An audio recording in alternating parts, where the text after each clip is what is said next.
too. Yeah. That would be painful if they had to do something like that. Elsewhere in Washington, D.C., Matt, though, the SEC says that it is prioritizing President Trump's proposal to reduce the frequency of corporate earnings reports. For more, we're joined yet again by Bloomberg Intelligence senior government analyst Nathan Dean. Nathan, if you just look at what the SEC has done over the past week, so you have them prioritizing this. Last week, they also said it would consider ways to limit the risk of shareholder lawsuits.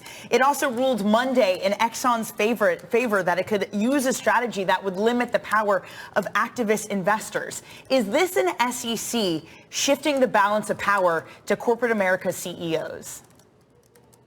Yeah, I mean, I would say that's certainly a good way to look at that. I mean, Chairman Paul Atkins, when he came in, he had three priorities, and one of those was capital formation.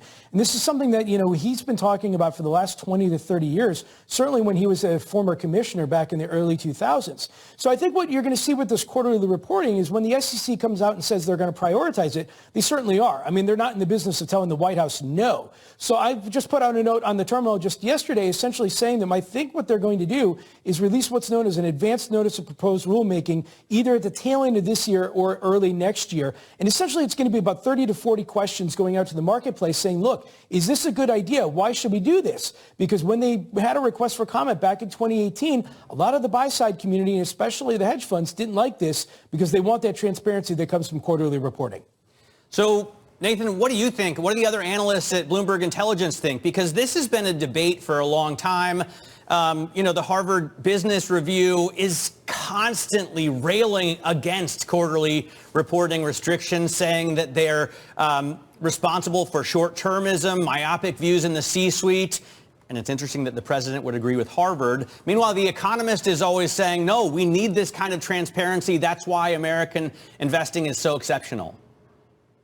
Well, it's kind of funny because we just had a call about it this morning, and we had one colleague here in the United States saying, look, this is a horrible idea. I want that transparency. And then we had another colleague over in London saying, look, this is what I get all the time because my companies report on a semi-annual basis. So there's obviously a lot of different opinions here. And this is what the challenge for Chairman Atkins is going to be, because as he goes through this process, he's going to have the buy-side community and the market participants and the investors saying, look, I want this transparency. And back in 2018, BlackRock in particular said that transparency outweighs the benefits of what comes from long-termism.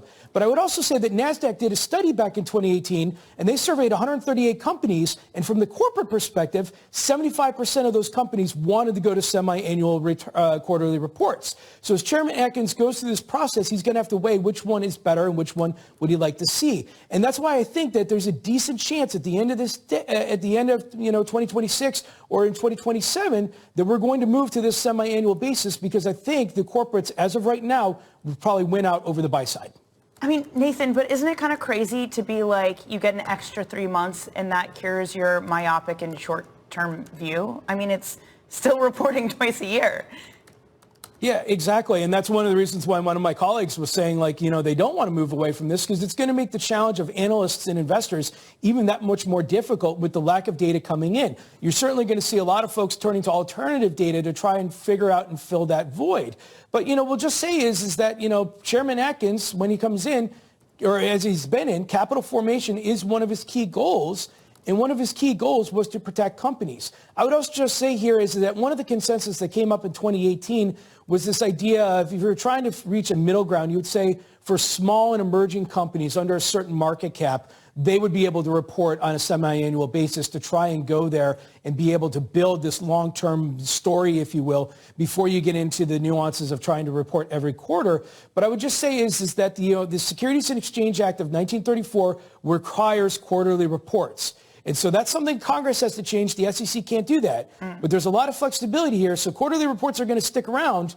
But using an extreme example, the SEC may come back and say, for quarters 1 and 3, you just need to sign a form and say you're good. It's quarters 2 and 4 where you're going to have the 10Q in the annual report. Nathan, this story obviously isn't going anywhere. Looking forward to catching up with you on it. Bloomberg Intelligence senior government analyst Nathan Dean.